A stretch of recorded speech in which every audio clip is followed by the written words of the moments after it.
Welcome everybody here today, and I have to say that I am really deeply honoured to be here and absolutely thrilled because what we're going to see this afternoon and the data that Claire's going to show you, like, it's been really extraordinary.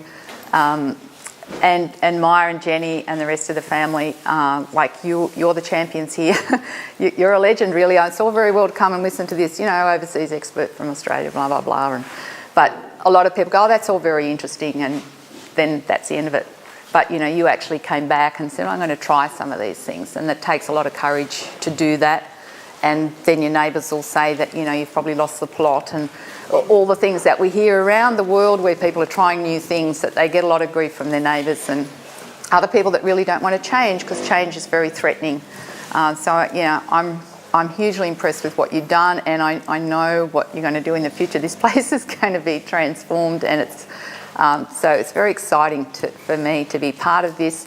The Agrisea team have just been extraordinary all along since I think Keith came to a day in Wellington. Was that 2010, Keith, or something, way back there, where at the time famous, now infamous professor was telling us how important it was to add nitrogen and phosphorus to our soils to get plants to grow, and the data set that she put up was totally compromised, and I told her so, and she didn't really appreciate that. So she's probably not happy that I'm back here now. So thank you, Agrisea, and thank you to the Smith family, and also to other farmers in this room who've done things differently over the years and providing the data to give other farmers the confidence to change. So the first graph that I was going to show you, and we might just have to imagine it, is a graph that shows changes over time that starts back in 1916 of gross farm revenue. So you can imagine that over time gross farm revenue is increasing. We know that all the Western countries in the world are actually producing more and more and more every year due to changes in technology, which has enabled those things to happen. But at the same time as gross farm revenue, and sure, it goes up and down with the seasons, at the same time as that's been going up, if we look at net farm income, which is what you're taking home as farmers, like what is supporting you, there's been more agricultural production and more dollars there in gross production, but over time net farm income has gone down. And there's been periods where net farm income has been negative, such as in the recent dairy downturn that you've experienced here. So why is it that one of these lines is going up and the other one is going down? That difference that you see between gross farm production and net farm income is actually, that's all the money that the input suppliers are making. And in Canada, the data that I was going to show you that was from Canada was a really good data set that someone put together. 98% of gross farm production in the last, since 1985, so how many years is that, like 33 years or so? 98% of it went to input provide. Here we go, we've got the figure. Thank you, Claire. We'll have to go without the heater, I think. It's like we'll go with the... Okay, so the blue bit here, like this is the value, this is Canadian data, but it's a really good data set this guy put, 1926, right, through to 2016. Gross agricultural production going up like this. In the early days, before we had all these synthetic fertilisers, like before the Second World War, so 1946 here, net farm income and gross farm production pretty much followed the same trend. Wherever the peaks were, wherever the troughs were, it was the same sort of thing. And that's really how it should be in farming. In a good year when you produce a lot, you should be making more. But then for some reason, all of a sudden they just became separate lines. This one's going up and this one's coming down. This was when the corn price was really low in North America. And you had a similar thing happen when the dairy price was really low a little bit later. So what's going on here? In that 32-year period from 1985 to 2016, Canadians produced $1.32 trillion of revenue, but $1.35 trillion of revenue, and $1.32 trillion actually went to input suppliers. So 98% of it went to the input suppliers. And exactly the same thing is happening here in New Zealand. And the majority of Canadian farmers are supported by off-farm income taxpayer-funded support schemes, which you don't have here, asset sales and borrowed money. And debt levels in Canada are now at a record high, as they are in Australia and New Zealand. So if we just look very quickly at what has happened in Australia, we doubled our wheat yield. Everyone's always making a big thing. We doubled our wheat yield between 1980 and 2000. You hear people saying it all the time, how clever we were. Farmers' profits halved over that same period. So how clever is that? You use all these extra inputs to grow more wheat and then your profit halved. I mean, really? What is this about? Is it about yield or is it about profit? If we look at New Zealand agricultural production, it doubled in this period here from 1931 to 1957, and then it doubled again in this period, 1985 to 2005. Doubled. Absolutely amazing. Well, I don't have the data on what happened to your profits, but I bet they didn't double. So like other countries in the Western world, New Zealand agricultural debt levels, your debt levels are at a record high. This is what's been happening to debt. I'm sure you can all relate to that. Okay, so there's something wrong financially. And we're repeatedly told that we need to produce more to get out of this mess that we're in. But it's not about maximising yield. It's absolutely about optimising profit. And I think Keith said there was something, was it on the news this morning, Keith, or yesterday? About yeah, someone's saying we need to reduce cattle numbers, but is it about that or is it about managing our soils? And when you see this afternoon about how rapidly you can build topsoil, it is quite stunning what you're going to see this afternoon. I know I'm preempting that, but you won't even believe it until you actually see it yourself, how good it is. It is good, isn't it? Then you can see, okay, like if we can get deeper and deeper soil, we can certainly improve our profits because that's where your profitability is going to be. And we need to be regenerating this resource base.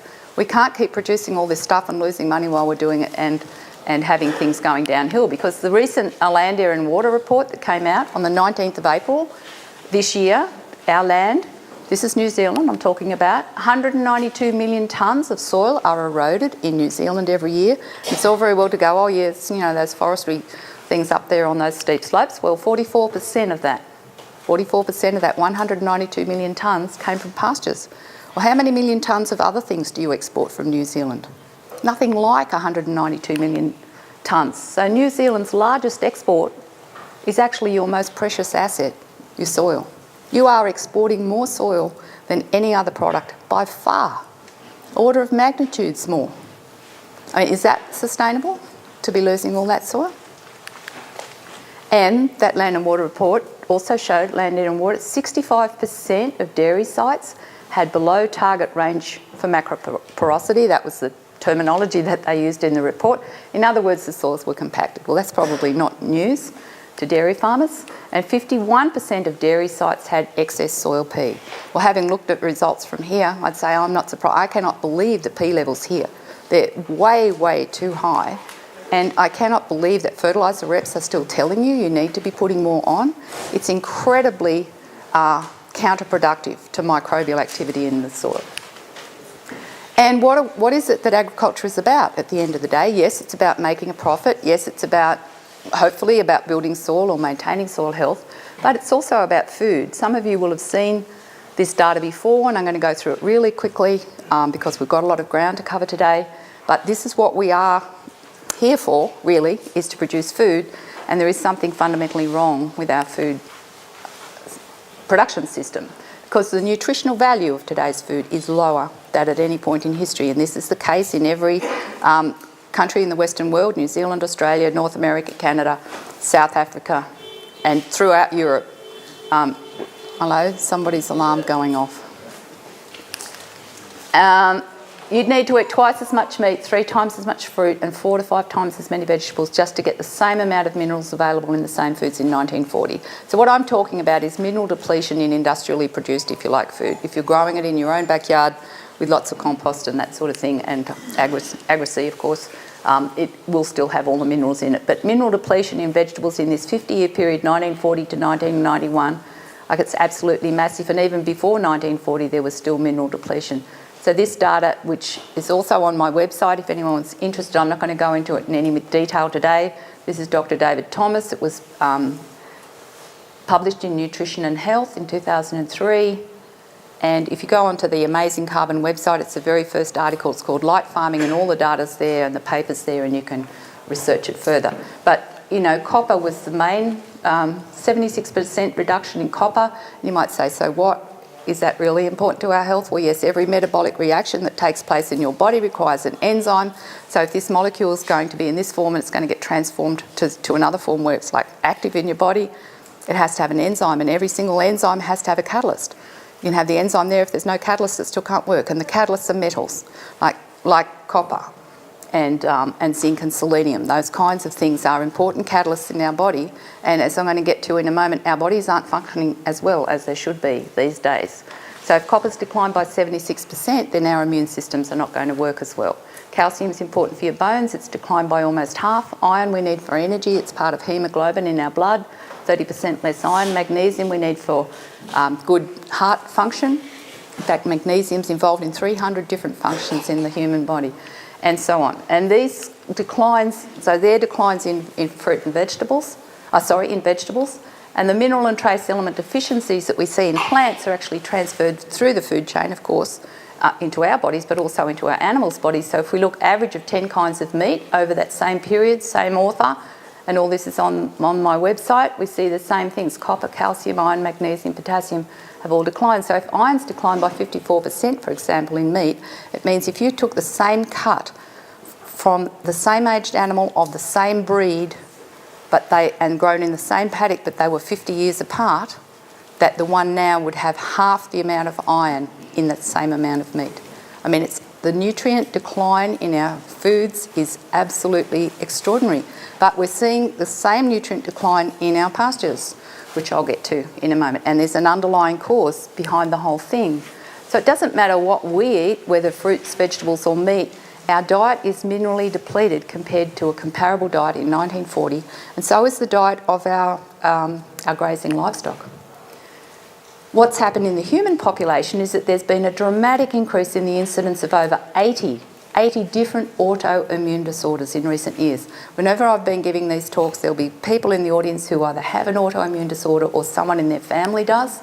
So these include things like diabetes, cancer, autism, Alzheimer's, dementia, lupus, multiple sclerosis, inflammatory bowel disease, rheumatoid arthritis, etc., Parkinson's, like the list goes on and on. These are all the body attacking itself. These aren't infectious diseases. You can't catch these from someone else. It's your own body is not functioning effectively. Why is it not functioning effectively? Well, you're not getting the minerals and trace elements that you need for it to be able to function effectively, and because the plants don't have those minerals and trace elements for their immune systems to function effectively, we put into the situation where we're needing to use insecticides and fungicides to control the pests and diseases that are now attacking those plants. And then not only do our food end up being nutritionally depleted, but it's got a whole lot of toxic chemicals on it that we shouldn't really be consuming. I mean, do we really want to have our food laced with insecticide and fungicide?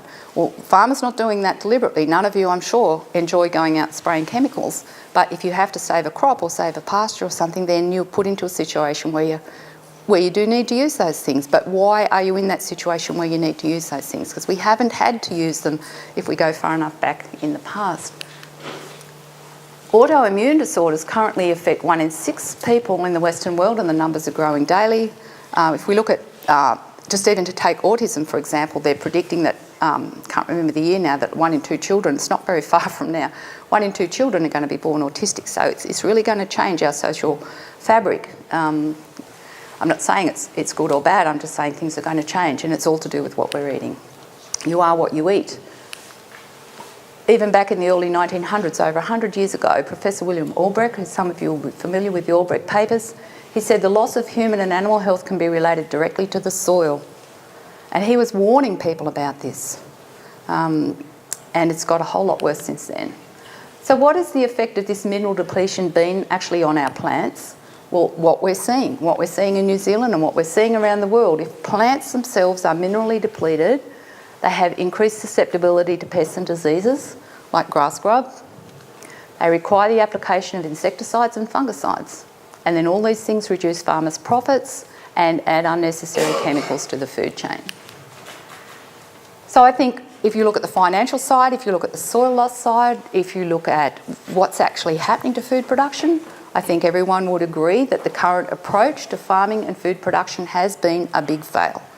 There's more and more about this appearing in the press these days, in the media, in scientific research papers, And it is well and truly time for change. But what are we going to change to?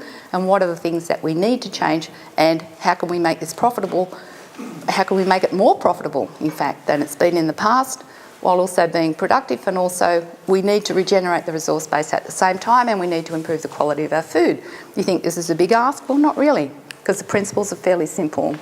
So first of all, in order to figure out where we need to go, we have to look at where did we go wrong, and why is it that plants can no longer acquire the minerals and trace elements that they need from the soil? Because if you use something like X-ray diffraction to actually look at totally what's in your soil, not when you send soil away to a lab, they're just looking at what's like in solution, what's like readily available, not necessarily what microbes can extract, and not necessarily what really is there totally in your soil. So if we do X-ray diffraction, we find, your soils actually have, in 99% of cases, all of the trace elements and minerals that they need. There are a few isolated pockets of soil in certain places that might be missing, something like selenium or copper or cobalt or boron or one of those, but it's very, very rare. As a general rule, it's that biological activity in the soil isn't sufficient to actually activate those things. And why is that? Why have we lost that biological activity in the soil? So first of all, we actually have to ask ourselves, what is soil and by what processes does it form? So we don't really have a great amount of time to go into this today, but this is the sort of thing that farmers need to think about. Like, if I have a bucket of soil here, what is it? Let's forget about the air that's in there. Let's forget about the moisture that's in there. It might have some earthworms in there or something. Let's forget about all that. But what is the other stuff? What is that? That's a question. What if I've got a bucket of soil? This is what you're all using to make your living from, this stuff. A whole lot of life. Well, is it a lot of life? Like if we said, let's forget about the moisture and that sort of thing, just let's say I had 20 kilos of soil here. Like, out of that 20 kilos, how much in weight of that is life? How much? Well, what will the weight of the things that live in there be out of that 20 kilos, do you think? Even as a percentage? As a percentage, probably at least 15% or more. You reckon 15% of the weight, like of the dry weight, would be living things? Others would be carbon and other ones. Really? Okay. Anyone else? Any ideas on what might be in there? If you do so Ray, have you got a carbon percentage for your soil at home? From a very just under 6, I think. Okay, so under 6. So that, let's say it was 5, just to make the math easy, then that means that 95% of it's going to be something else. If it was, let's say, just to make it the math simple, if we said it was 5%, just looking at New Zealand generally, if we said, okay, we've got a bucket of soil here and 5% of it's carbon, then what's the other 95%? That's what I'm asking. What else is in there? What's the rest of it? What is that stuff that you're using to farm with? Minerals. It is. Right. So 95% of your soil, roughly, is going to be minerals. And what are they? Things like calcium and magnesium and sulphur and potassium and phosphorus and boron and copper and cobalt and zinc and selenium, and they're minerals, right? So 95% of your soil is minerals. It's really, really rare for soil to be minerally deficient because it is minerals. It's broken down rock materials that are made from minerals. Sure, there's a lot of iron and aluminium and silicon and those kinds of things in there as well, but there's a lot of good minerals in there that your plants need too. The problem is, the minerals are there, but just why can't the plants get them? And so what are the processes that we as farmers need to initiate? What are the processes that we need to support so that those minerals will become plant available? Nutrient cycling, exactly. So how are we going to, well, not even necessarily cycling, how are we going to actually access those minerals? Those minerals are all locked up with each other. For example, the calcium might be locked up with the phosphorus, like calcium phosphate. And plants can't get that. They can't get that calcium and they can't get that phosphorus once they've joined together, form that bond. So what can break that bond? Plants can't. Yeah, earthworms can't break that bond. Sorry? Yeah, bacteria or fungi. And what are they going to produce to break that bond? What's the thing, like just in a general term, what is the thing that they're going to use to break that bond? I've mentioned the word before when I said that in our bodies we can't... Enzymes, exactly. So if they wanted to release phosphorus, if the bacteria wanted to release phosphorus, for example, they're going to use the phosphatase enzyme. And then they're going to need a catalyst for that enzyme, etc., just like I said, like in our bodies. So if we've got all these things living in soil that can produce enzymes that can make those minerals available, where are they going to get their energy from? Because they're living things just like us. Like we can't see the bacteria, we can see earthworms and those big things, but what about all the little things we can't see? Where are they going to get their energy from? If they're going to produce an enzyme to make phosphorus available, just for example, root exudates, right. And the root exudates are full of energy. So the plant is going to provide root exudates to the microbes to let the microbes, so that the microbes can do the work to produce the enzymes to make things like phosphorus available. Okay, great. So that's where we're up to. Was that root what? Exudates. Exudates. Like E-X-U-D-A-T-E-S. I'm going to show you some photos of root exudates. Yep. It's, I can't really think of another word to describe it. Well, I call it also liquid carbon. So I talk about the liquid carbon pathway, and I'm just going to explain now how it works. That is how soil works. Plants produce root exudates that support the microbes in the soil that make nutrients available to plants. But that is not how we've been farming in the last 50 years or so. We have this view of soil, because it is under our feet and our crops and pastures and everything, it is underneath everything that we do. We have this simplistic view of the hierarchy of things on our farm being like this. Well, you've got soil there underneath everything, and then the plants grow in the soil. Well, that's pretty obvious, and then the animals eat the plants. But then the problem with seeing it like that is that when our plants aren't performing as we'd like, or our animals aren't performing as we'd like, we think there's something actually wrong with that soil. So we take a sample and we send it away to the lab, and it comes back saying, oh, it's short of phosphorus or it's short of nitrogen, you need to add some. It doesn't say you need to do something to stimulate biological activity. It's just you need to go out and buy some nitrogen and buy some phosphorus and add it to that soil. Well, you haven't solved the problem, have you? You've just got on the treadmill of buying nitrogen and phosphorus, and you never actually fixed up the problem as to why the soil wasn't functioning properly. And this is the way we've been taught to view it, and that's the way most people see it. When I worked in the soil science department at the University of New England, I saw it like that too. And we taught students that it worked like that. All right, so when our crops and pastures aren't performing as we'd like, we want to add. Always this thing about we want to fix the soil all the time. But what if soil's not the base of the pyramid of life? Have we been directing our energies to the wrong thing? So then we have to ask, okay, what is soil? We know now that it's weathered rock materials, and there'll be sand, silt and clay, or in your cases even like pumice and those kinds of things.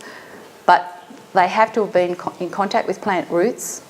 If you go somewhere in New Zealand where there are no plants, if it's too high, too cold, too dry, if you go to the Sahara Desert in Africa, for example, and there's no plants, then you will never find soil.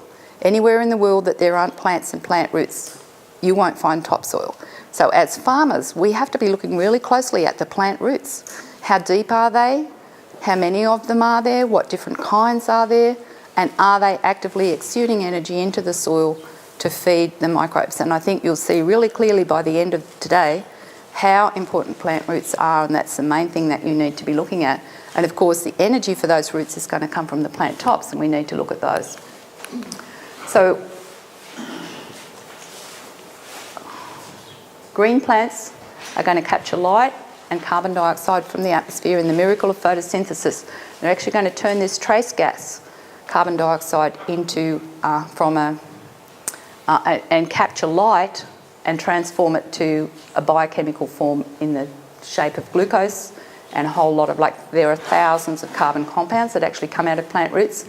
But there's little tops here, admittedly in this case rye grass. I should probably change this photo because rye grass is definitely not my favourite plant. But soil building is going to depend on having photosynthesis and then roots building soil. The only way that you can turn weathered rock minerals into fertile topsoil is through plants. but only if they're growing in association with beneficial microbes. And that's where we've actually gone wrong in the last 50 years or so, is that we're putting things onto the soil that actually break that link. We're continually breaking that link between the plant roots and the microbes. This is what it looks like when soil's healthy, and you'll see lots of soil sticking around the roots, and that's because the microbes in the soil are feeding on the exudates that are coming out of the roots. And if we have a look inside one of these little lumps, they're called aggregates. And what we want to do is just form really well aggregated soil. In other words, you may not necessarily be able to see them, but as soon as you touch it, it's just going to fall apart in your hands. It's not going to be like platey, it's not going to be in compacted layers, it's not going to be in hard lumps that feel like little bricks. It's just going to be so incredibly soft, it will start to feel like compost. In actual fact, some soil that we're going to see this afternoon, I said to Miah, you could put this in bags and sell it as compost. So it's this process of aggregation is happening around plant roots. And if we look inside one of these aggregates to see what's happening there, this is a fine feeder root on a plant. Again, this diagram is on my website if someone wants to look at it more closely. These are root hairs that often we can't see with the naked eye, although we could see some yesterday afternoon. This is a macro aggregate here. It's shown as being blue because there's a higher moisture content on the inside than on the outside. But this is the factory in your soil that's building stable forms of soil carbon. These little ellipses here are bacteria that are feeding on all the energy that's coming out of those plant roots. Some of these bacteria are nitrogen fixing bacteria. Every single plant on your farm can fix its own nitrogen. You don't ever need to add nitrogen because it will be living in association with free living nitrogen fixing bacteria provided you're not adding nitrogen. These are the hyphae of mycorrhizal fungi, which they're like strands, like little strands of hair throughout the soil. Again, we can't see them with the naked eye. They go right into that plant root. We won't have time to talk about them in any detail today, but you can find them on the internet if you want to find out more about them. And they actually pull this all together and form this structure. This is the factory in the soil in which nitrogen is fixed, just like a nodule on a legume, for example, but it can happen anywhere in the soil. You don't have to have legumes to do this. And phosphorus is solubilised and sulphur is made available, and then all your trace elements like copper and cobalt and boron, selenium, all those things all become available due to the activities that take place within a macro aggregate. What are the red ones? Okay, so the red ones are actually these unusually shaped bits here. These are micro aggregates. Just over here on the left, these are soil microaggregates, so they're really small and they're formed by bacteria. So bacteria produce sticky substances, polysaccharides, that glue soil particles together into little microaggregates, and then the fungi pull all the microaggregates together into a macroaggregate. So we need bacteria and we need fungi, but we really want to have fungally dominated soils if we want to have really good soil structure. And the more plant roots we have, the more fungal our soils will be. We don't want them to be, we want the bacteria to be there, but we don't want them to be bacterially dominated.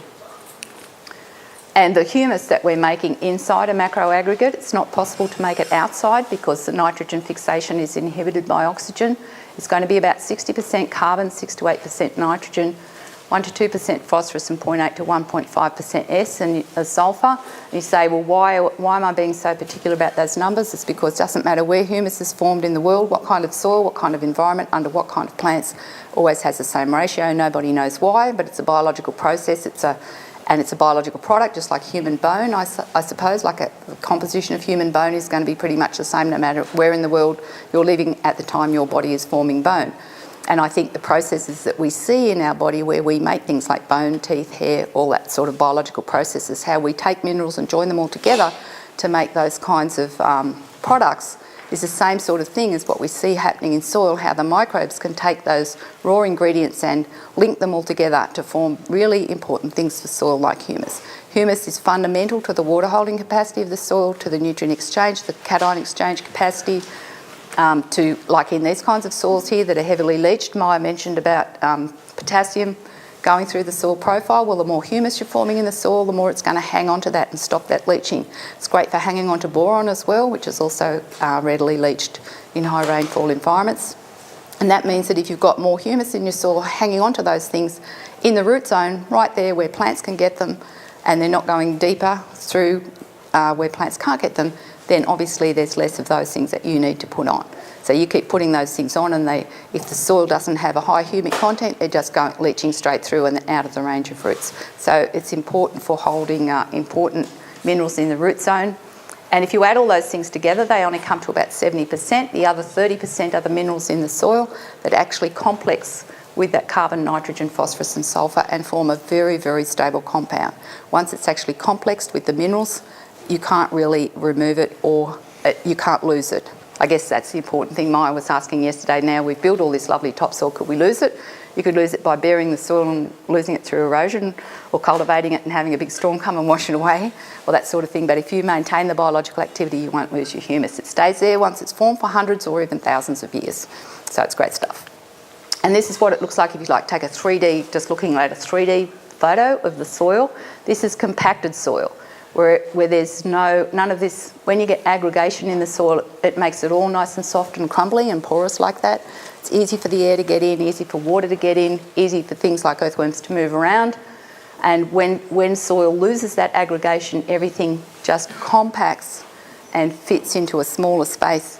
And this is the kind of soil that you don't want to have, and this is the kind of soil that you do want. So we want aggregation. That's the magic word. Is there another word for aggregation, like profitably, maybe? Well, aggregation will result in friability, will result in good tilth, will result in good porosity, will result in low bulk density, will result in good infiltration of water, good aeration. Like aggregation is the process that will then result in all of those things that you want for your soil. If you've got aggregates breaking down or not forming, then your soil will go the other way and you'll get compaction. So aggregation, like the word, the take-home word so far is exudation. You want exudates from plant roots because that's where the energy comes from for the microbes to do this. So you need exudation for aggregation. I've never said that before, but now that you mention it, I think if you remember that, you need exudation for aggregation. But where are you going to get the exudation from? You need plant roots, and you need to look at, well, how am I managing those plants to increase those exudates? And how am I managing those plants to get deeper roots? And how am I managing the kinds of plants that I put in so I've got a big variety of different sorts of plant roots, which is another thing that we'll talk about today. Sorry, I just pressed too many buttons at the one time. So what we want are plant-dependent microbes. If we don't actually have these plant-dependent microbes, there won't be any topsoil. We'll have plenty of weathered rock minerals, and certainly when Miah and Jenny first came here, there were plenty of weathered rock minerals, but not a lot of fertile topsoil. So now we know in the literature, in the academic literature is absolutely full of articles on this now. I can hardly even keep up with it. 20 years ago they're saying no, this doesn't happen, and now there's paper after paper almost every week. There's one coming out, shows photosynthesis is where it's all at. Plant root exudates are where it's all at, and they're now recognised as constituting the primary pathway for soil building. And soil building is what is happening here on this farm, and that soil building is what we want to see happening on every farm. So fertile, humus-rich topsoil is actually a product. It's not just there magically, it's a product of photosynthesis and microbial resynthesis. And it's photosynthesis, not soil, that actually forms the base of the pyramid of life on your farm. It looks like this. We have photosynthesis that requires green plants, and we'll talk in a minute about the diversity of plants that we also need. Obviously you need light. Doesn't work so well on a cloudy day or in the middle of winter. You need carbon dioxide and water. We all know how important that is. Not too much, but we need enough. Then those plants have to have active roots and their associated microbes. Plant roots just on their own is not enough. And then only then, when we get all these factors in this equation, get our ducks in a row basically, then we can form topsoil or maintain topsoil. If we don't work on this, we can never really change that. That word photosynthesis, photo means light, synthesis is putting together. Photosynthesis basically means making life from light. Plant root inputs build carbon 5 times faster, at least, than any kind of above ground carbon, like adding any kind of mulch or anything generally decomposes to form CO2. And the liquid carbon pathway is what I'm talking about. Starts with photosynthesis. We have to have translocation of that energy into the roots. we have to have aggregate formation and we have to have humidification within those aggregates. So there's 4 steps to this process, and it's all very well to, like, I see plenty of ryegrass and clover pastures as I drive around New Zealand, but those plants are photosynthesising at a really low rate. If the bricks is, 1 or 2, then there's not going to be any extra carbon to translocate to roots, and certainly none of this aggregate formation or humidification is going to happen. So we want to talk about photosynthetic rates and how fast are our plants photosynthesising, and why is that pathway no longer functioning, say, in a ryegrass clover pasture? Well, the problem is that we've tried to replace biological activity with chemical fertilisers, but we now know that plants supported by high analysis fertilisers actually can't acquire the minerals and trace elements that they need, because we've given them the nitrogen that they need, we've given them the phosphorus that they need. Why do you think when you give those things to plants in ample amounts and they're water soluble, why do you think that the plant can no longer acquire the other things that it needs? The copper and the cobalt and the selenium and the boron and the magnesium and the calcium. And why is it that just when you've given it nitrogen, you've given it phosphorus, why can't it get those other things? Because you build soil biology. Yeah, you haven't actually killed the soil biology. What do you think? Large pH fluctuations involved in the saturation of that nutrient that you apply, the ability of the plant to take. I mean, let's just take copper, for example. Why is it that when you put, or zinc is a really classic example because there's been lots of research on that.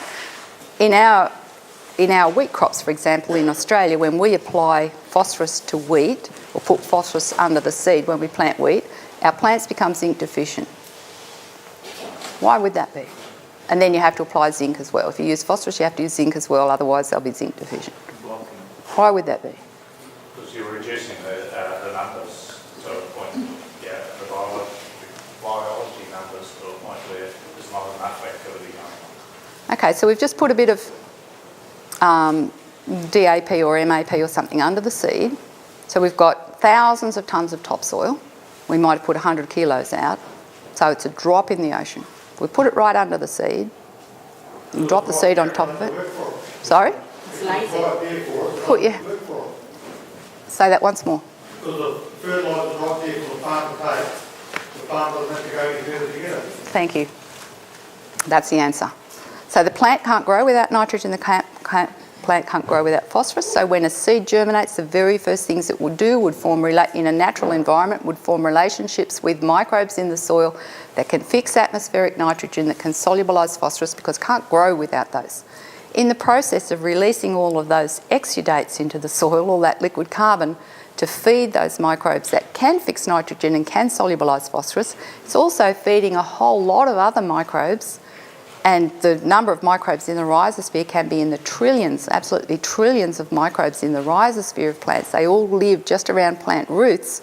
They are also solubilising things like copper and cobalt and zinc and selenium and boron and calcium and sulphur, magnesium and all the other things, that molybdenum and all of that stuff that people put on as fertilisers at the same time as getting their nitrogen and phosphorus. But we just make them incredibly lazy. So if we put nitrogen and phosphorus under a seed, for example, that plant will grow really short roots and they'll be dysfunctional. And I'll show you some photos of that. Those roots just really can't do all the things that plant roots should do. So it's not so much that we've poisoned the soil, we've just taken away the plant's job. The plant's job is to feed the microbes in the soil. But if you feed the plant with water-soluble N and P, then it's not going to feed the microbes in the soil to get all of the other things that it needs. So this is a photo that shows that really quite nicely. This plant on the right-hand side, this is the wheat seed here, and it's had 100 kilos of diammonium phosphate, DAP, under the seed. It's produced a really short root system and clean-looking roots with hardly any soil sticking to them. It's the worst place that you could ever possibly put high analysis fertiliser is right underneath the seed, because you've created a dysfunctional plant. This soil down here is going to become compacted. Whether it's compacted by machinery or anything or not, it's going to become compacted because there's no life there. There's no roots down in there, and it's just going to be like that 3D photo I showed where all the particles become close together and it just compresses because there's nothing to hold them apart.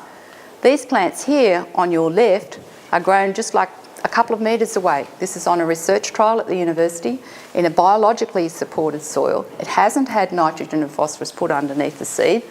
The seed will be somewhere in here, you just can't even see it. Look at all the roots and all the soil that's stuck to the roots and how deep the roots go. So what we're going to look at this afternoon is how you can actually, like if you've got rye grass and clover and it's only, forming roots in this much of your topsoil, or this much of your soil, that's how much topsoil you're going to have. You can't form soil down here if you haven't got roots down here. And you can't form soil down here if you haven't got roots that are actively exudating carbon down here and supporting the microbes that are going to start taking that mineral soil and aggregating it and giving it all of the qualities that we want soil to have. These wheat plants on your left are building topsoil. That's what they're doing. And they're growing just the same as this one, but the wheat that they produce, that grain, is going to have far more trace elements in it. So do you get it, what I'm talking about? And we're going to see examples of that here on Willa Farm later this afternoon. Not with wheat, obviously, but we're going to see examples of really why you don't ever want to be putting high analysis fertiliser under anything or even on anything, because you're just preventing this from happening. You're preventing soil building. And then you get all the downsides that go with that, is that if the plants are nutrient deficient, then they can't defend themselves against pests and diseases, and then your animals become nutrient deficient and they can't, their immune systems don't work, and then and then we're drinking the milk and we're not getting all the trace elements we need in the milk either. So just very briefly, a little bit about nitrogen. The use of inorganic nitrogen, it does limit plant uptake of minerals and trace elements, definitely. There is absolutely no doubt about that, and there's lots of information in the scientific literature. Reduced plant uptake of minerals and trace elements then has a dramatic impact on animal and human health. There's no doubt about that. Inorganic nitrogen, so I'm talking about things like urea, DAP, MAP. Thank heavens you don't use anhydrous ammonia here in this country, or not in dairy anyway. It's the worst form of nitrogen you could ever use, and urea is the next worst. It forms non-protein nitrogen in your plants, which is very hard for animals to metabolize, basically toxic to them, and it stimulates weeds. So, you have like a monoculture of ryegrass or a polyculture of ryegrass and clover, and you're putting nitrogen on it, and then you're spraying out the weeds. I mean, you're just creating more work for yourself. So why do we use it? Well, I mean, farmers will say, well, we put nitrogen on and the grass grows. But I haven't yet to see any scientific paper anywhere in the world, including New Zealand, and I've been to like Agrisea and other various places. I've asked the people working in pasture research, show me research data that shows that putting more nitrogen actually leads to more farm profit. Putting nitrogen on makes grass grow taller, yes, but it doesn't have the nutrients in it. So animals have to eat more, and when I drive around New Zealand, I see animals standing up eating all day long. I go to other places where the pastures are more nutrient dense because people aren't using nitrogen fertiliser, and the cows will graze for 2 hours and sit down and ruminate because they got everything that they needed. And I've seen time and time again where a pasture that used to be, say, this high with nitrogen fertiliser on it, and now they've stopped using nitrogen, it's only this high, they've actually produced more in terms of kilograms of beef and litres of milk because it's been nutrient dense and it's had an incredibly deep root system. So those plants have had deeper roots. They're now exuding lots and lots of carbon into the soil to support the biology. They're building topsoil. They're feeding livestock, and the livestock are healthier because they've now got all the trace elements that they need. So then farmers' inputs are further reduced because you're not needing to buy animal health supplements for your stock. So can you see how that's all linked together? So if we look at the Australian data for the relationship between nitrogen applied and litres of milk produced, this is nitrogen applied over time, Australian nitrogen use on dairy farms, and this is litres of milk produced in that same time. Why is it not doing that? If there was a direct link between how much nitrogen you put on and how many litres of milk produced, there wouldn't be a problem, right? There isn't very much of a link at all. There is a link between the amount of nitrogen you put on and the amount of dry matter that you produce. But the amount of dry matter that you produce is not necessarily going to equate to milk production unless it's nutrient dense. Okay, so If you take the minerals out, depleted, so you have to put more on. And that, where do the minerals continue to come from? You know, they're just... All right, so that's a great question. That people say if you're taking minerals out, sure, you're taking it out in milk, you're taking it out if you're producing wheat, whatever, you are taking minerals out. But your soil, like the top 50 centimetres of your soil will have something like 8,000 tonnes of minerals, and you're taking like a couple of kilograms out, maybe at the most 20 or 30 kilos.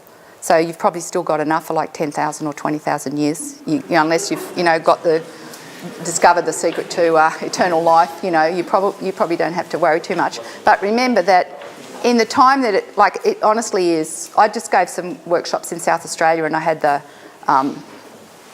what was the name of the company, Landmark, who sell fertilisers, got really upset about what I said about phosphorus. And I said, well, just sit down and work out what 1 part per million phosphorus is in terms of kilograms in your soil, and how much this farm that we were on, we had their soil test results, how many years will that amount of phosphorus last for, taking it off at 20 kilos per year, which is a very high rate.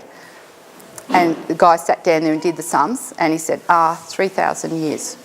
And I said, right, so we probably don't have to worry about it just now. And actually their total P was really low. Will's farm here has a total P level of 1,000 parts per million total P.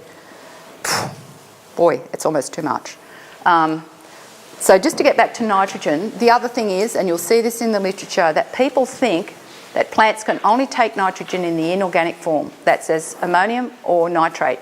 And that's what the fertilisers have got in it. And there's all this talk about converting nitrate to this plant available form. Well, guess what? When we really go into it and look at it properly, we find that plants prefer to take nitrogen as amino acids. That's how it's transported. If it's transported through biological pathways, it's transported as amino acids. They're non-leachable, not volatilisable, and they're totally innocuous and benign in terms of the quality of the soil. And that's the preferred pathway for plants. So that it's absolute nonsense that they prefer to take ammonium or nitrate. It's only that all the experiments have been done in pots that have got ammonium or nitrate in them. There wasn't even any amino acids there for the plants to choose, so they've just taken what was there. It's quite incredible. Not deliberate, I don't think, but it's amazing.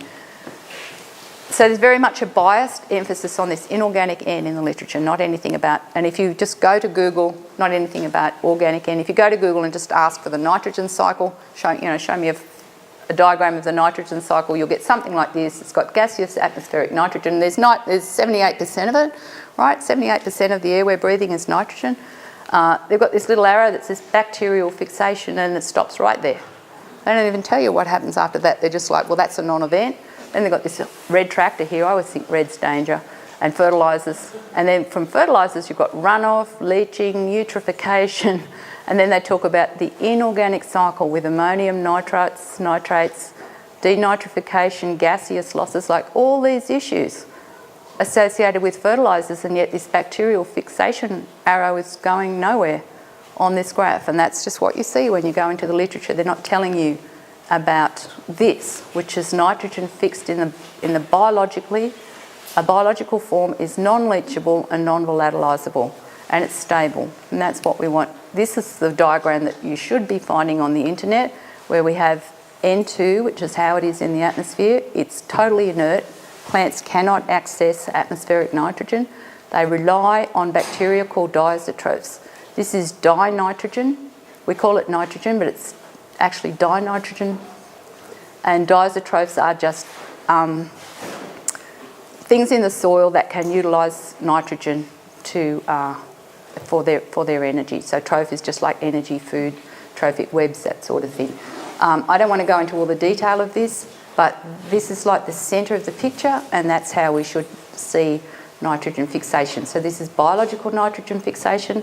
Legumes can associate with rhizobia bacteria that can do this, and every single green plant on the planet can associate with some kind of bacteria that can do this. Now that we can use DNA analysis of the soil, we know that there are literally, I was saying the other day, there are thousands of free-living nitrogen-fixing bacteria, and someone corrected me and said, no, there's actually not even millions, but trillions of free, like, they're so incredibly important to the soil. Of course, there are thousands of millions and trillions of them, because that's how it works in nature. So all we have to do is support these guys. We don't even have to know what they are. And the way to support them is to support the plants to produce exudates and stop using N. So you could be forgiven for not knowing about organic nitrogen because no one's telling you really about it.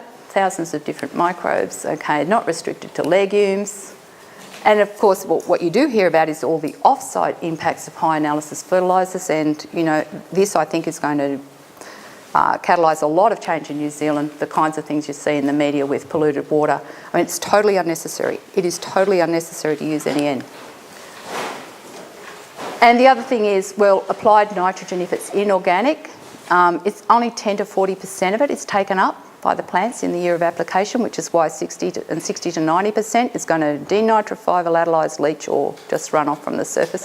So even if you're looking at it from a financial perspective, if you're spending all that money on nitrogen fertiliser, this comes back to that first graph I showed with the cost of inputs, and your plants are only taking up between 10 and 40% of it, you might as well just go and spread $100 notes out there, really.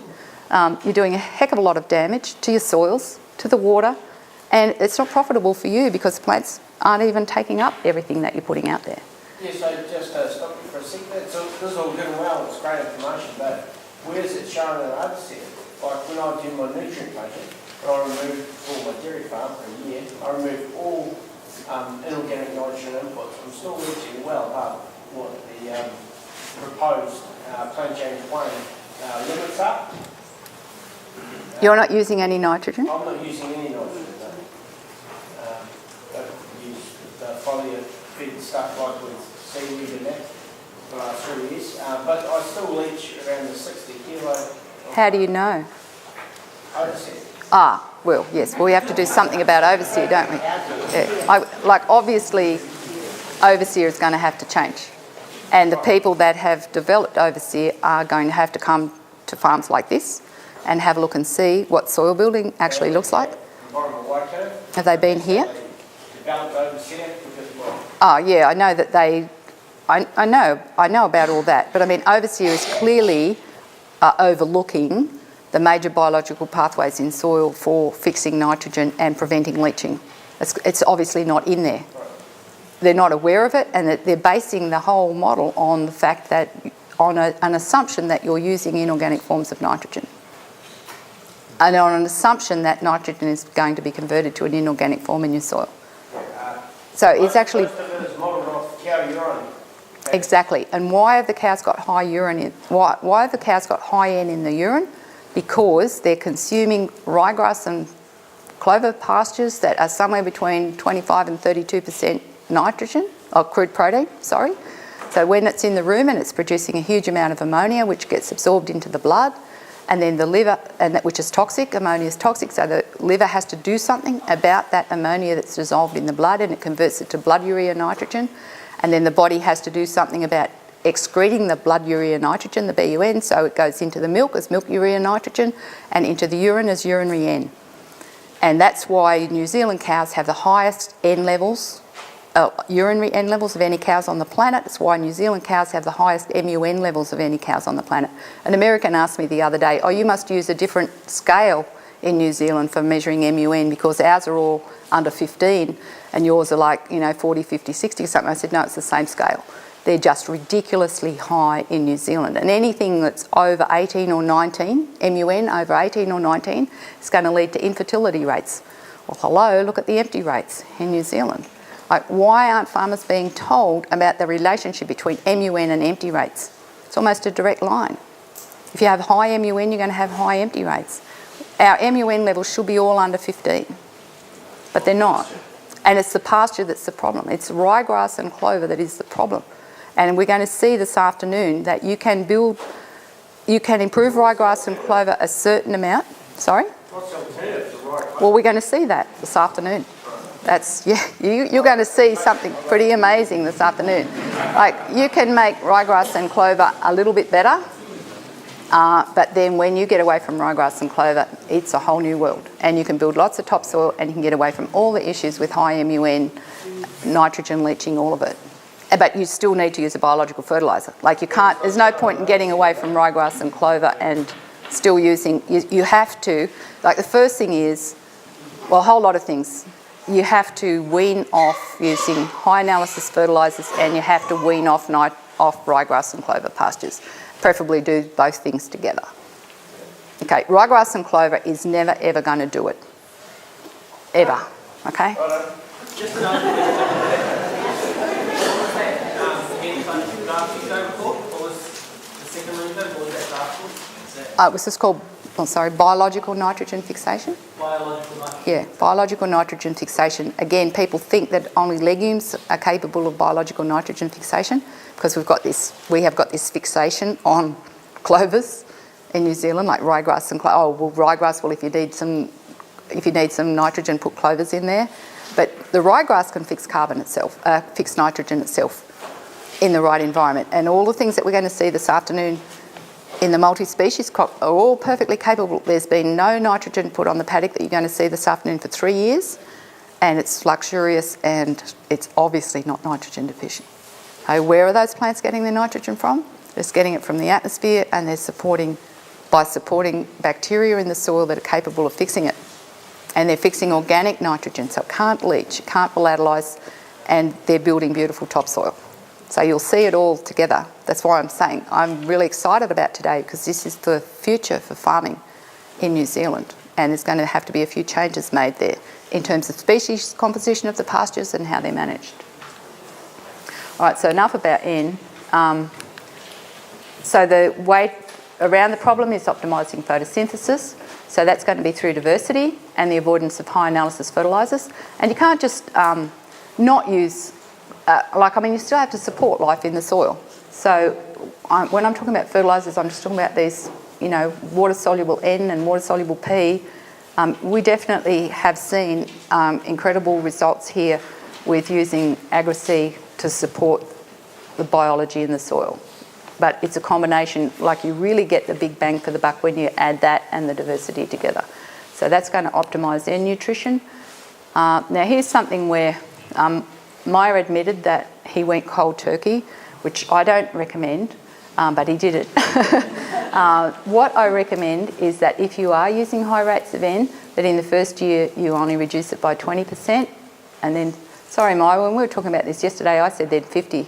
But you can only go to 30 the next year and then 50 the third year.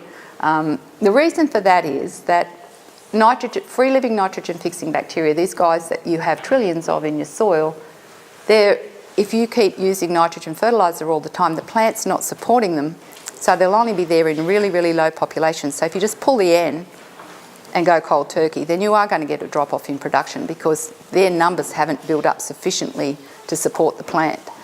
If it was in a situation where you hadn't been using N, then it'd be different, but nearly everybody has been using N. So you do need to wean off slowly. They take about 3 years for their populations to build up sufficiently to be able to supply all of the nitrogen that the plant needs. So the situation that we're seeing on Wills Farm now is that after 3 years, certainly with having absolutely no N applied and no P applied, that the biology in the soil is perfectly capable of fixing all of the nitrogen that those plants need and solubilising all of the P, etc., etc. The idea was that we would wean slowly off the N, and that didn't happen, but we're still here. So this would be my recommendation. And it's not bad to just even still use a little tiny bit, like 25 kilos per hectare of sulphate of ammonia has got about 5 kilos of N, and that will not have a detrimental effect on soil biology. If you're organic, of course, you can't use that, but for the rest of you, you can just still put a little bit of N out there, but please not hundreds of kilos. All right, so just a little bit about phosphorus, because that's another big number here in New Zealand. Plants will only take up 10 to 15% of applied P. So again, you've put a lot of money out there putting P on. 80 to 90% of it has become fixed in the soil, and that means it's just linked up with either aluminium or iron or manganese or calcium, and it's no longer plant available. It is still in your soil, but no longer plant available. And again, I won't go into this detail, but there's lots of science behind this. This available P is what's in the soil solution. This is what the lab will measure. When you do an Olsen P, it's just measuring available P. It's a tiny, tiny fraction of the total amount of P in your soil. Most of it is over here. It's going to be either in associated with the humus in the soil, or it's going to be linked to minerals in the soil. And there's all these different factors that are related to soil temperature and moisture and microbial activity that determine how much of it goes this way and how much goes this way, but at any one time there's only a very small amount in soil solution. And Olsen P are the Hill Laboratories. At the bottom of their, if you send a soil sample to Hill Laboratories, and if you look at the notes at the bottom of the test report, you'll actually see this, that Olsen P, apart from an organic soil, which is a peat soil, which we can forget about that one for a minute here, your Olsen P will indicate somewhere between 1.4 to 3% of your total P. Depends on the anion storage capacity of your soil. Phosphorus is an anion, in other words, it's negatively charged. So if you have high anion storage capacity, it'll be 1.4. So let's say your Olsen P, well, what was your Olsen P? Your total P was 1,000, right? So no, I've just gone brain dead now. So 3% of that would be, what, 30 parts per million or something? Something like that. Yeah, but anyway, so it's a, in other words, whatever you see on your soil test report, you've got another 97% there, at least, that they're not telling you about. Let's put it that way. It doesn't move very much, so if you spread it out on top of the ground, it's basic, and you've got short roots because of the fact that you're using P, then it all gets concentrated here, right at the soil surface, and then if there is, for some reason, if the soil's been cultivated or heavy rain or bare ground or whatever, that's when it moves to the rivers. It's just not a... And what is the point of having it just all concentrated here at the soil surface? I mean, if we change our grazing, for example, that's the same diagram, same cow standing there, and with the same 3 grasses. If you just let the roots grow taller, tall grazing, just imagine how much more biological activity there is in that soil and how much more P would be available to those plants. You wouldn't need to be just sticking it here on the soil surface. But grazing management's one thing. I just want to talk a little bit about diversity now. What also happens when you add P is that there's a decrease in mycorrhizal colonisation, and there's lots of literature on that. And then that's what causes the deficiencies in these micronutrients such as copper, zinc and selenium in plants, animals and people. So how do you access it? Well, mycorrhizal fungi are really important. How do you support mycorrhizal fungi? Through diversity, which we'll talk a little bit now, and biology-friendly fertilisers. So this is a combination we're looking at to really move farming forward. I'm just going to skip over that because I am running out of time. I want to talk about diversity. If you've applied P for the last 10 years and you've only used 10% of it, which is all is ever available in any one year, you've got enough for the next 90 years, even if you never had any to start with. And if you've got 1,000 parts per million like on this farm, well, yes, I think I've said enough about that. It's all about optimising photosynthesis. How to wean off it? Well, you don't actually have to. You can go cold turkey on P. It's not the same as going cold turkey on N because you will have mycorrhizal fungi in your soil. If you feel really bad about that, you can add 1 kilo of P per hectare per year just so that you feel better and sleep at night. Won't do any harm, won't do any good, but you know, some people feel they just can't stop adding P. But what you need to do is support mycorrhizal fungi, and that's going to be through supporting photosynthesis. So, okay, so what are the most important principles for increasing the level of plant-dependent microbes? That's this. Now we're getting to the management side of it. We're seeing why what we're doing isn't working, what can we do to manage better. There are millions of methods and everyone can be really creative in how they go about that, provided they just understand what the principles are. So once you've got the principles, then you can select your own methods. And it doesn't matter what you're producing, then you're farming light. It's all about photosynthesis. And there's only 2 rules for light farming. We have to build photosynthetic capacity and enhance photosynthetic rate. So I've only got like 5 minutes left. Photosynthetic capacity is like how much green stuff is out there. And in New Zealand, you've got pretty much all the ground covered with green stuff all the time. But how much light is it actually absorbing? So grazing management obviously matters hugely for that. If we only take 50%, I know everyone's going to complain about this, but people who've changed their grazing management have seen miraculous results from it. If you only remember that your energy is concentrated here in the top third of your plant, and that's really the most valuable part for your livestock. If you only take 50% of a plant out, you have no effect on the plant roots. If you take 70% out, then you reduce root growth by 50%. And if you take 90% out, then 100% of the roots actually stop growing for 17 days. And this has been really well researched. And you might say, oh, well, we had 3,000 kilos and we took it down to 1,500, so we only took 50% out. Well, no, you didn't, because the weight of the plant is here in these thicker stalks near the crown. So when you reduced it from 3,000 to 1,500, you actually probably took it down pretty much to 90% use of the solar panels, right? It's not of the weight. When I'm saying take 50% out, I'm saying take 50% of the photosynthesizing green leaves, because those photosynthesizing green leaves are the things that are building your topsoil. And if you keep taking 90% of those out and the plant loses root activity and has to regrow, it's an incredible metabolic cost to the plant to have to keep regrowing itself. And over a 12-month period, you can produce, and this has been shown time and time again. I have actually seen data coming out of New Zealand on this, and yet for some reason it's ignored. And I'm talking about dairy now. You can produce twice as much in a year. I'm not quite sure why the plants are taken so short all the time. But again, one of the issues is ryegrass. Just on that, this is one of the things when I first came and listened to you, I was like, there's no way that you can dairy farm and make milk if you're going to Yeah. we're trained, I've done courses. Yeah, and they'll tell you with ryegrass, if you let it go past the 3-leaf stage, then the fourth, once you get to four leaves, the first leaf falls off, etc., etc. Thing is, when you put ryegrass in a multi-species mix like what you have, those ryegrass plants that we looked at yesterday had 7 leaves, and they were vegetative, like still not running up to seed. So once you put them in mixes and once you change the grazing management, everything changes. The problem is trying to manage your ryegrass monoculture. Yeah. And really, again, you have to get away from ryegrass, because when you'll see, I've seen the healthiest and most productive dairy cows on other mixes, other pastures that might have a little bit of ryegrass in them, their coats have just been so shiny, it's just like you can almost see yourself reflected in them.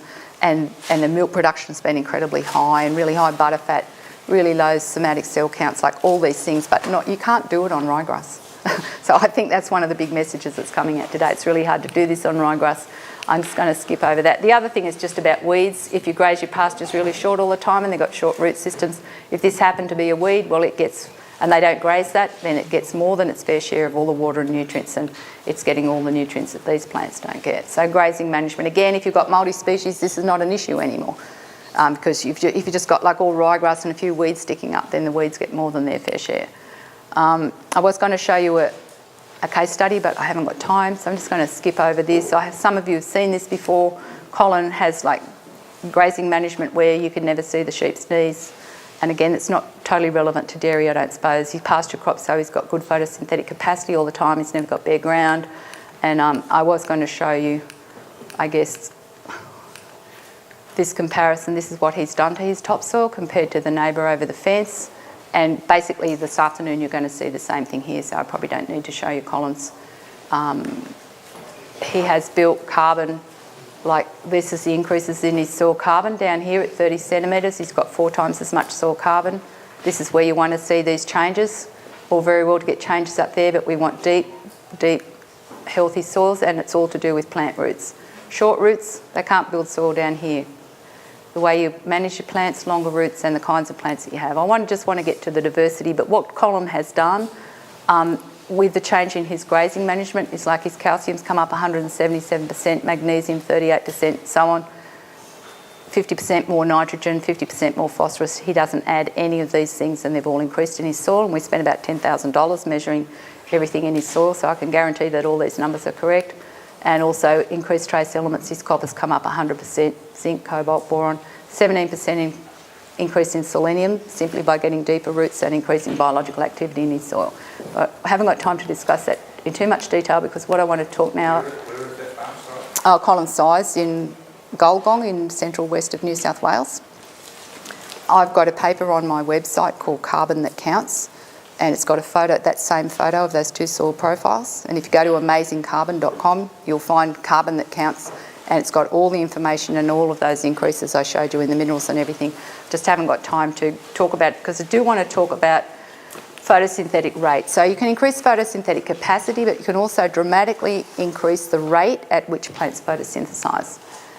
And plant symbionts, in other words, things like mycorrhizal fungi and trichoderma, they all increase the rate at which plants photosynthesize because they're just drawing that carbon out all of the time and taking it out into the soil profile.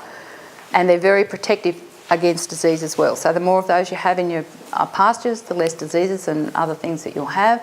And just remember that this liquid carbon that's coming, if these are the top part of your plant and then the roots here, the yellow bit, and these blue or purple dots are your mycorrhizal fungi or your trichoderma around plant roots, you've got carbon and sugars coming out of the plants all of the time and flowing down into the soil ecosystem, and you've got water and minerals going back the other way. So it's a two-way thing. We're building soil and at the same time we're getting more minerals in our plants, and that's how it's been designed over millions of years by Mother Nature. She knows best, and she's been doing R&D for a lot longer than we have. So carbon moves from plants at the same time as nutrients move from the soil. Brix levels and the relationship, this is Brix from 1% up to 26%. This is average daily gain of livestock. This is from the United States. Almost a straight line relationship between as you increase Brix level in your pasture, you'll get higher daily gain if you're grazing beef cattle or lambs. But if this was milk production, you'll also get higher milk production at higher Brix because it's a measure of the energy and also a measure of the mineral content of your pasture. And there's lots of data on that as well. I see New Zealand pastures are all Brixing down around here. So you haven't even really started your journey to getting increased production. So if we talk to the grass Brix is most of New Zealand pastures 3.5. 3.5. Yeah. Okay. That's not very high. Well, the ones I've measured ones that have been like half or 1. We want them to be up here over 20. So that's what I'm saying. We've got a long way to go. Three's not a very high. No, 3's down here. 3 is not a very high measurement, and that's what I'm saying. When we're on ryegrass and clover and it's fertilised, we're down here. Here. Brix is along here. Goes from 1% up to 26%. So we've got Australian farmers that are actually Brixing at 28%. They're off this scale. This is average daily gain. Yeah, 3.5 this is American, so they're pounds. That's 3.5 pounds per day. Yeah. That the livestock are gaining, yeah. And New Zealand is down here, you're right, 3%. Okay, it's pitiful. So, Yeah. 26%? Yep. Well, you will when you start changing your pasture composition. Miah will. You won't do it on ryegrass. No, we've got farmers all over the place Brixing up there. I'll tell you, you get some diversity and you get away from ryegrass, you'll start Brixing up there. I'll guarantee you. Yeah, over 15's good. Okay, so if we want to increase photosynthetic rate, that's what we're talking about now. A Brix is the way we're going to measure it with a refractometer. It's not enough just to have green plants, not enough just to have ryegrass. Diversity really matters. So this, that you may think that's great, but you actually don't have anywhere near as much photosynthetic capacity there as you have in something like this. It's got wide leaves. I mean, this is a North American example again, or something like this that's got like a whole mix of things. And you think cows won't like flowers? Man, they love it. If they get in your garden, what's the first thing they eat? All your flowers. So there's more and more people. This is cosmos. Well, some of this is cosmos, and there's other things in there as well. A whole lot of these flowers, that one's cosmos, that are getting put into pasture mixes are actually things that people can eat too.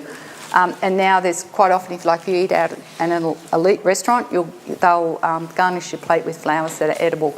There's like hundreds of different flowers that we can eat, livestock eat, and these are really high in trace elements. The things that give the colours to the flowers are the trace elements. So yeah, don't be afraid to throw some flowers in there. But this is one of Gabe Brown's mixes. I took that photo from his place. Sorry? If I graze that with a herd of cows, it's not very, some of those plants not very likely to be there next round. Well, it depends on how you graze them. And this is a photograph of a wheat crop in Europe with crimson clover and other things all through it. You'd think, oh, gee, that looks weedy. They actually get a higher yield of wheat because of the companion plants that they've put in there. And it's grazed by pasture? No, sorry, this is wheat. I'm talking about wheat now, like growing it for grain. What I'm saying is that this is called intercropping, where you plant other things in with a wheat crop, and this is taking the world by storm, the practice of intercropping. That was just an example of diversity. So I'm now going to concentrate on your pastures, right? So when we're standing on soil, we're actually standing on the rooftop of another world, because this is now like something like what you might see in New Zealand. This is Nicole Masters actually put this little diagram together. We've got plantain here and the root system of plantain, chicory, pea, ryegrass, lucerne, beets, fescue, dandelion and cocksfoot. Okay, so that might be the kind of an indication of some of the mixes that you might have. And we used to think that these mixtures always produce more dry matter than a monoculture. Always, everywhere around the world. If you put a whole lot of different kinds of plants together, you'll always get more dry matter. And it was thought it was what they call niche complementarity. So if you want to add that to your exudates and your aggregation, there's another one, niche complementarity. Can you remember that?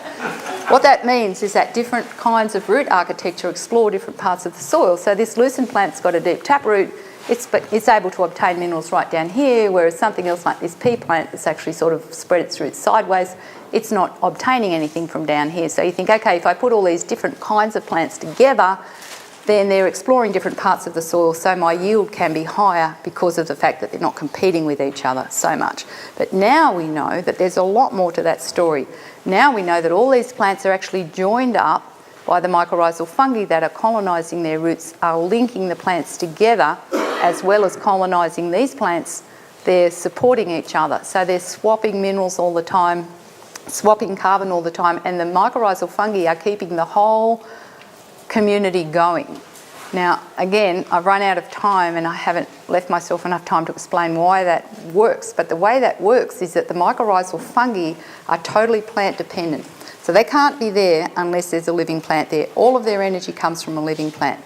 If you're totally dependent on a living plant and the plant that you're connected to only lives for 3 months or 6 months or 9 months of the year, then there's going to be another part of the year where you're not getting much energy.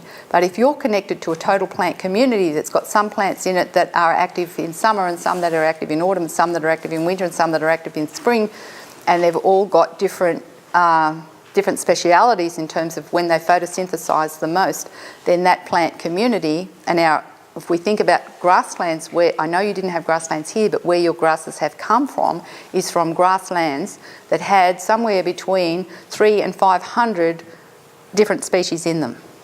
The grasslands that your pasture plants have come from were not just ryegrass or just cocksfoot or just clover.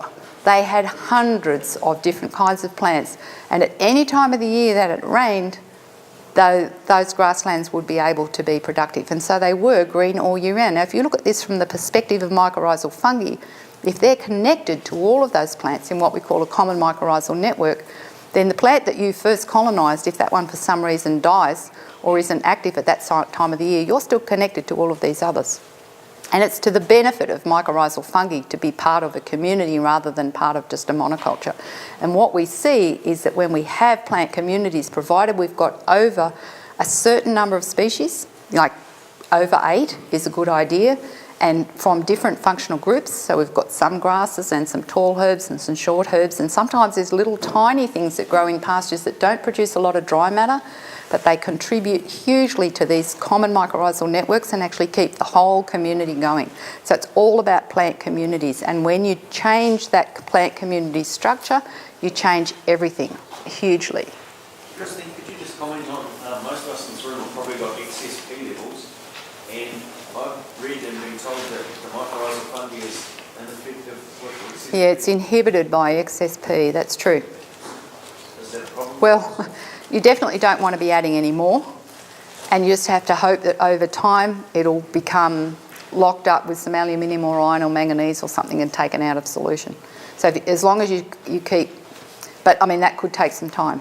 The indications are that, like using Agrisea for example, has been able to reduce P levels a little because they really are way too high on this farm. They're too high. So that's been good to like buffer it a little bit, but we don't know what's actually happened under the multi-species pasture here. We don't know what's happened to P under that. We see an inverse relationship between, say, Olsen P and plant P levels. In other words, you want a really low Olsen P and then you'll get good P levels in your plants because of the fact that mycorrhizal fungi will bring that P to the plants. And we see plants that are deficient in P when the Olsen P levels are high. It's like farmers have been given such incorrect information about their soils. It's almost criminal, really, the things that farmers are told. And also P levels just vary over the year. Claire will talk about that after lunch. Just even taking all of these other factors, just ignoring all these other factors, the availability of P in the soil varies hugely over a year. So if the fertiliser rep comes and samples in, say February or something when it's low, well, you've hardly got any P here, you need to add more. If they'd come a couple of months earlier, it would have been, through the roof. But Claire's going to talk about that later. We just have to hope that the biology takes it out of circulation. So there's common mycorrhizal networks. There's a lot of science on this now. Actually, I'm going to skip over this, so I'm sorry because I have really gone over time. But I just wanted to show you some examples of, this is a monoculture of radish. This is in Canada and on a demonstration farm where they're showing different multi-species mixes, and right next to it is just radish with, and that was nitrogen deficient, even though all of these plots had a base level of fertiliser put on them. Right next door to it is radish with a little bit of Phacelia and some oats, and there's a sunflower in there somewhere, like just 3 or 4 other species in with it, and right next to each other, absolutely not nitrogen deficient when it's got other plants growing in it. And it's not like there's heaps and heaps of legumes in there. It's like oats and Phacelia and sunflowers, really. All of a sudden the radish is not nitrogen deficient. I see that again and again. And this was a classic that some of you have seen before, triticale growing in Canada in a really, really dry year. It's not going to go through to yield. That same population in that same paddock, everything else the same. They just put a cocktail crop up in one corner. So that's got that same rate of triticale all the way through it, and inside that cocktail crop, which has got 9 species in it, it's got buckwheat and radish and sunflowers and whatever, but the heads on the triticale, you might not be able to see that under this light conditions, but it's got really well-filled heads. Not that you would really want to be harvesting out as a crop out of that, but what it's showing is that this is hugely droughted, and when you put all these different plants together, the drought's not there anymore. So it's very important for water relationships in plants, and it's very important for nutrient relationships between plants to have diversity. And it's become recognised, this is the big breakthrough in agriculture, to have that diversity, but also not to put high analysis fertilisers underneath it. And finally, I just want to conclude with this one from Germany. It's the Jena experiment, where they had they've run this for like 15 years with all these different combinations of plants from monocultures through to various numbers of species, and it's all, if you Google this, you'll find it on the internet. There's been a heck of a lot of data come out of this experiment, but I like this one where they compared like just having a plot with one kind of plant in it, like a monoculture, say like rye grass, or 2, like rye grass and clover, and then having 4, 8 or 16 different kinds of plants, all at the same density obviously, 16 different kinds of plants, but the population's the same, then with either none 100 or 200 kilos of N. And what they found is that if you had 8 or 16 plants together with no fertiliser, they produced more than 1 or 2 kinds of plants with 200 kilos of N. So even putting on 200 kilos of N per hectare per year could not produce from a monoculture what you could produce from 8 or 16 plants with no nitrogen. So high diversity produced more yield than high N. And again, in that experiment, they found that their soil carbon increased with increased species richness. And I think we're definitely going to see that this afternoon, because we're going to see soil that's just transformed from like pale yellowy colour to like beautiful dark brown. And that also that monocultures declined over time. So the other thing about our polycultures is that we have to learn how to graze them and manage them. So once you've spent that money putting all those different plants together and supporting it with your biological fertiliser, that it will be there forever. You're never going to have to replace that pasture again. You might at some time come in and spin a bit more stuff over the top of it and trample it in or whatever, but this business of having to cultivate soil and plant things down, I think that will become a thing of the past. So plant diversity replaces fertiliser, replaces insecticide, replaces fungicide, and displaces weeds. So I'll finish it there. There's a whole lot more, but I'll just finish it. I might just show you. No, I'll finish it there, because I know I've gone way over time. So thank you for your patience. I can smell something yummy cooking for lunch. Yeah. I just wanted to say that we've been able to accept for many years the tech and planting and home gardens. There's a same picture another level and actually demonstrating the same kind of thing that the farmers have been convinced they need golden green or golf course type monoculture. And now that reality's come back and Yes, we have recognised companion planting for a long time in gardens, or some people have, and it's been around for hundreds, if not thousands of years. And in fact, someone that was just from the South Island who'd just recently been over to the Mediterranean area and said they'd gone through some areas that where obviously they'd been doing the same thing for thousands of years, and they said everything was polycultures. Like even in Europe, I mean, we know that in places like Africa and South America and whatever, indigenous peoples have always used polycultures. Native American Indians had what they call the three sisters, which was beans, corn and squash, always together. They never grew corn on its own. And when the Spanish armies came through in the 1500s and marched through some of these areas, they talked about incredible cornfields that were like a mile wide and 5 miles long. Well, how in the 1500s did Native American Indians plant cornfields that were a mile wide and 15 miles long with no tractors, whatever? They didn't have any nitrogen or phosphorus fertiliser. They produced incredible yields of corn. And in some of those areas now where it's been documented, because the Spanish kept good records of where they went through and like where the rivers were and all of that, you can go back to exactly the same places. There's no way you could even grow corn there now. It's just the soil has just gone back to like being totally infertile. And the only thing that they can grow is pine trees. So, you know, and yet you think, well, so how did the Native American Indians do that? Well, they planted corn, beans and squash. That's how they did it. And just having even just those three species was enough to get all the fertility that they needed. And that was called the Three Sisters, if you ever want to Google that and check up on any of those things. So we're going to break for lunch now, and then Claire's going to present you with some of the data from Willis Farm.